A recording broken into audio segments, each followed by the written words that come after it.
How's it going, guys? Winner Kills here, and welcome to a brand new post-commentary feature match from my locals this past weekend. We are in round 3, round 4 going up tomorrow like usual. And also, if you guys haven't seen round 3, I'll leave a link to it up in the top right for you guys to check out. But we've got Dinos versus Drytron for this one. I know last round we had Drytron as well. That was me on Drytrons. Now my friend Partho on the Drytron deck here in round 3. Like always, let's go ahead and take a look at the poll results for this one. I asked you guys who wouldn't lose the feature this round, and a large majority of you guys, 67% or so, said Drytron would not lose, about 1,000 votes, and that the Dino DNA would be the deck to lose here. So let's see if you guys are correct.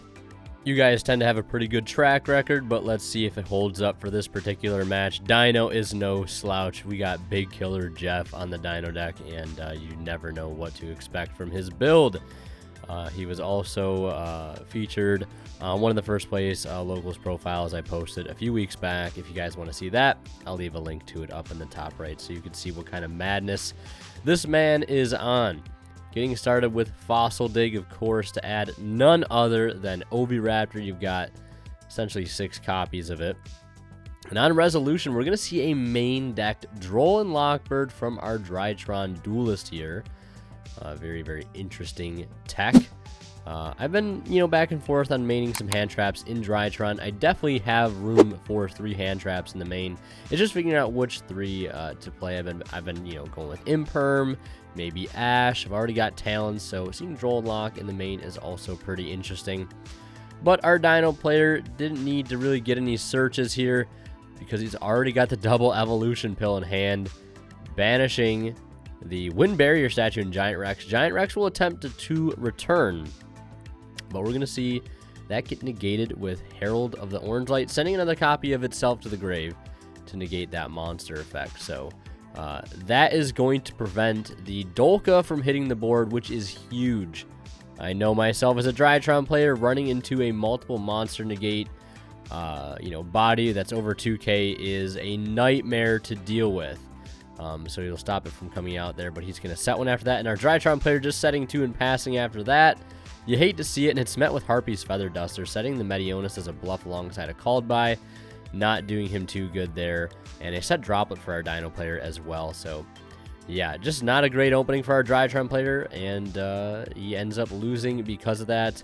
Staring down UCT and Oviraptor. As we head into Game 2, I want to mention a quick shout-out to Imperium Duelist, guys. They actually just announced a brand new Millennium item playmat. I think it'll be on sale on the 27th. They posted about it on their Twitter, so definitely check it out, guys. It's going to be an insane mat. Link to the site but down below. They sell all sorts of other amazing TCG accessories, and you get it all for 10% off using my discount code WinnerKills10 off at checkout.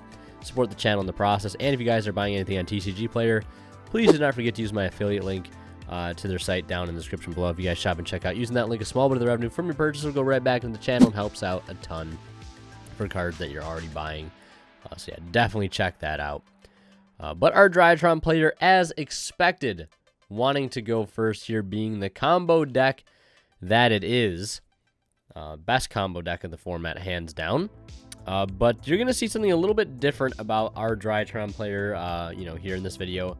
And how different his build is and how it sort of plays and what it aims to do compared to my build, which you guys probably have seen in the previous feature match from this week.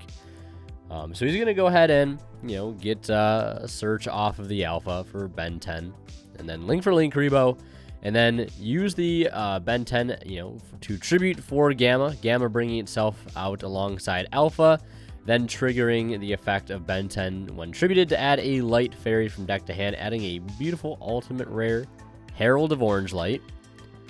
Now going to go ahead and overlay into Mubeta Fafnir on summon. It'll activate its effect to send any Drytron card from the deck to the grave. So a card like Mubeta Fafnir, pretty strong. Being able to access your entire deck essentially on summon, your entire engine. The only 2 names he's seen at this point are Alpha and Gamma, so wouldn't be shocked here if we saw him dump a Zeta or a Delta to the grave.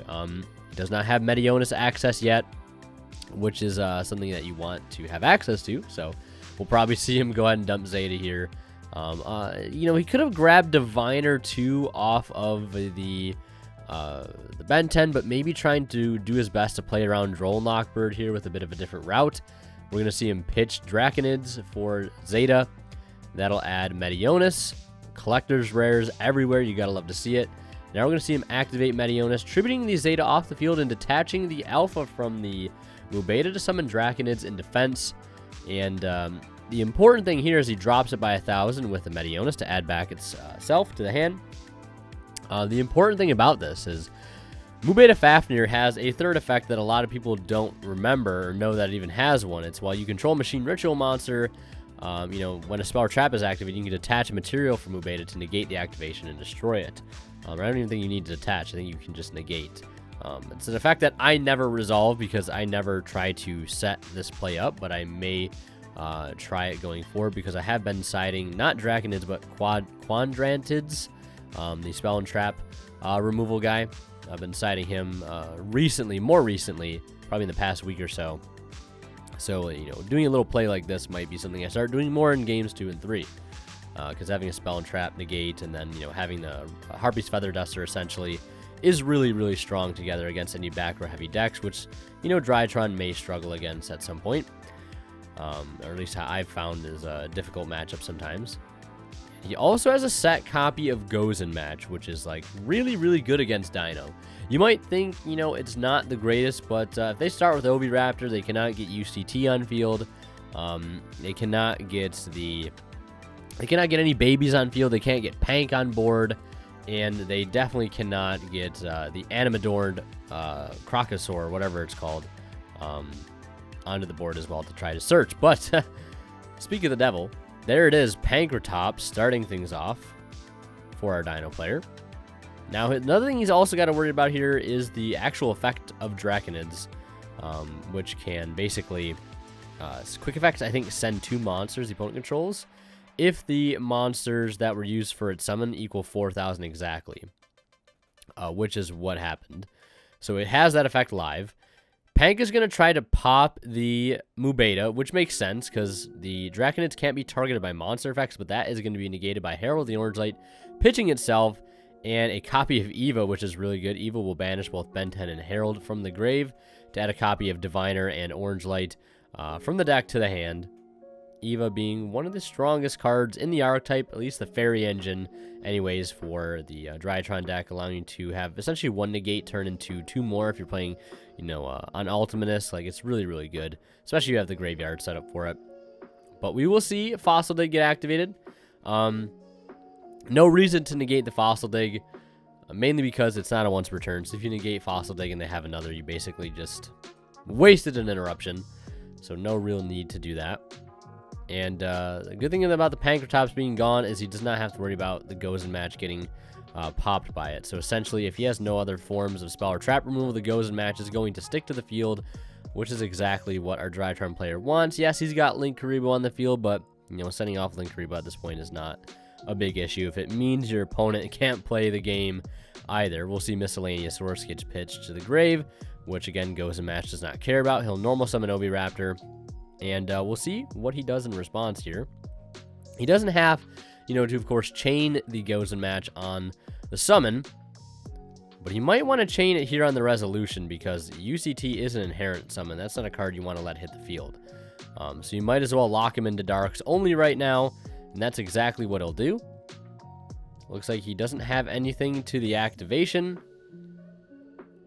And he'll send off the Linkuriboh to play under the continuous effect of Gozen Match. So our Drytron player can only control lights, and our Dino player can currently only control dark monsters. And as we know, UCT, being a light monster, is going to sit in his hand, but he's got to try to find a way to get into Nightmare Phoenix, which is going to be easier said than done. I don't even really think he can do it at this point. He would need 2 fire monsters on board, because Nightmare Phoenix is a fire. He would need, like, UCT and Jirak Aolo, which, or not UCT, Miscellaneousaurus and Jirak Aolo, both being fire monsters.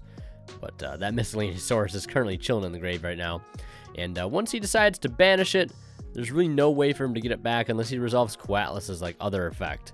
But it looks like now we're going to see a Droplet be activated. pitching off the Giant Rex and sending off Oviraptor.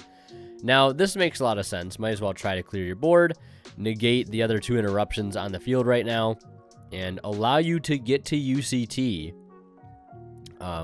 which is, yeah, the best case scenario. So, Droplet proving to be very, very versatile here, like always. Card is really, really insane. Sometimes, again, in a situation like this, being able to send cards off your own field is huge, especially when playing under a floodgate, maybe there can be only one. Gozen or Rivalry, whatever it may be, allowing him to stick a UCT to the board here. Now that Draconids is negated, doesn't have to worry about the send effect. So he'll run over the Mubeta for 15, and then he'll try to send the Draconids, and it's going to get negated by that orange light that we knew he had in hand. So I'm not sure why he went ahead and used the UCT effect. He had to have known it was just going to get negated at this point. So he could have kept the UCT on board. He could have just swung over the Draconids, because I think it is down 1,000 attack and defense. I know Medionis drops 1,000, but I don't know if it also drops defense. I think it just drops attack. So it still has 4,000 defense. So yeah, I mean, I guess I think the best thing to do would have just been to get rid of the Medionis. That way he has to get into another one. He can't make Zeus super easy, but, he loses the UCT here regardless. Because I think in the battle phase next turn, the Draconids could get over it very easily. And our Dino player is going to pass after that. Really not much else he can do. No real reason to go for Miscellaneousaurus here in the grave. I mean, what's he going to summon? An Animador Archosaur? Baby? I mean, I don't really see what the point of using that effect would be. So we're going to see him use Alpha to pitch the Draconids off the field to go ahead and search Ida 10. And he can go ahead and have a nice little engine here. I mean, he can definitely try an OTK here, especially with Draconids. I mean, it's 4,000 attack. It's already half of the work there. He just needs an Ida 10 and, Mubeta or something like that. And at that point, that's very, very close to game. I definitely think he could probably try and pull it off here if he plays his cards right.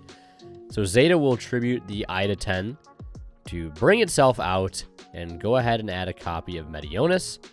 And then we're going to see him overlay both Alpha and Zeta into none other than Mubeta Fafnir. So there's 2,000 damage right there. Plus the Draconids is 6. Plus the Ben 10 is, I think Ben 10's at 16. So just shy here. Very easy, what could be game. But looks like he's going to send Delta. And Delta can, of course, tribute a Ritual or a Drytron to summon itself from hand or grave, and then reveal a ritual spell or monster to draw a card. So probably trying to dig for more extenders here, or maybe even hand trap protection in the form of orange lights or more fairies. So he's going to go ahead and activate Medionis. He'll detach both from the Mubeta Fafnir. That's going to go ahead and bring out the Draconid. So that's 6k damage on board right now. And then he's going to drop the Mubeta by 1,000 to add back Medionis, using Delta now to tribute the Mubeta, reveal and draw a card. And I think we're going to actually see a pretty cool play here, because he's yet to use Gamma in grave. He's used both Alpha, Zeta, and Delta, leaving the only other standard name that he has not used yet would be Gamma. So he's going to go ahead and Ritual out copy of Ida 10, and then Ida 10 effect will activate on summon to add a Ritual spell back from the grave or from the deck. He'll just grab the one back from the graveyard. And checking his graveyard now for other Drytron names, and there's Gamma. So he's going to go ahead and actually tribute the Gamma, or the Ida 10 for Gamma. And Gamma's going to bring out Mubeta Fafnir because it can bring out any Drytron. And then Ida 10's effect is going to activate when it's tributed to boost all rituals by 1,000 attack, putting this Draconids to 5,000. And he's going to activate Medionis one more time, tributing off the Gamma to bring out Ida 10. And that is just enough for a game. 7,000, that's 60 or 8,600. He had a Gozen, another, or he had a Gozen in hand, a Medionis, another one, and a Diviner in hand. So going for a nice little OTK there, all within the Drytron engine and the Fairy engine. So very, very nice to see him pull that off as we head into a game 3. Tied up 1 game apiece. And something interesting here to see right off the bat is our Dino player letting Drytron going first. I don't really understand the idea behind this. I don't understand why you would let Drytron go first if you have the choice. Because, the combo that it can pull off is really, really strong. I don't get it. Maybe you're just banking on drawing your side deck cards when, you know, why not bank on drawing your side deck cards going first, and then also your just normal engine, which on its own can beat Drytron. Like, Dolka is a hell of a card against Drytron, and not only is Dolka, but so is UCT. But I mean, if our Dino player wants to bank on, you know, having to open side deck cards, and then also be able to hope they're enough and then break that board, I mean, I guess, right? Like, because you have to, like, if you stop Drytron at a certain point, you have to make sure you can put up a board that makes it so they can't come back, or you can kill them through it, because they're just going to restart their engine next turn. So you have to put a lot of emphasis on banishing Drytron names from the grave, setting up negations, setting up something like Appaloosa, or in this case would be something like Dolka. Like, you have to set those things up, or else they're going to have a very solid follow-up after you, you know, try to stop them on their turn one here with something like a hand trap. So I don't know. I don't know why you let Drytron go first. Maybe you're really good at drawing side deck cards, but we're going to see him here use Gamma to tribute Alpha to go into the Leerlusk Assembled Nightingale, which I know is a card some builds are teching. It says gains 200 attack for each material attached to it. This card can attack directly, while this card has Ixie material. It can attack a number of times each battle phase, up to the number of materials attached to it. Once per turn during either player's turn, you can detach one Ixie material from this card until the end of this turn. Leerlusk monsters you control cannot be destroyed by battle or card effect. Also, you take no battle damage. So, essentially just walling up with this card and trying to stall, ensuring that he cannot get gamed on this following turn, which is actually really strong. You just got to hope they don't have a droplet for it, because that would probably cost you it. But I mean, if you look at it either way, like if you go full combo with Drytron, if you're playing the Ultimatus build, which I'm not actually sure if our Drytron player here is on Ultimatus, he may be on more of a control version of Drytron, less combo, I suppose, based on what we've seen so far. But, you know, droplet will beat either board. So, I mean, I guess it doesn't matter. So, in a simplified game state, you know, if you get hand trapped instead of going for Dragoon, you know, trying to go for Leerlusk to essentially buy himself a turn. He's going to detach now on his turn for the Nightingale to make it so, you know, he cannot be destroyed by battle card effects and takes no damage this turn, as our Dino player has a very unfortunate turn of setting one and passing. So, things are probably going to spiral out of control. He's got an Alpha and a Gamma engraved that he can freely use whenever he'd like.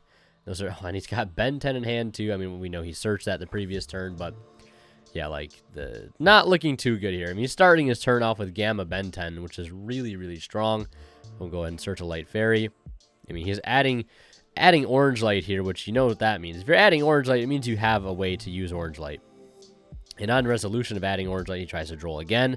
Of course, he's going to negate that, pitching the Orange Light alongside Ava, trigger Ava to banish Orange Light and Ben 10. And banishing the Ben 10 is a little rough. It's something you probably wish you didn't have to do, but I mean, at this point, if it's going to secure you more hand trap protection, you know, why not just go ahead and go for it at this point?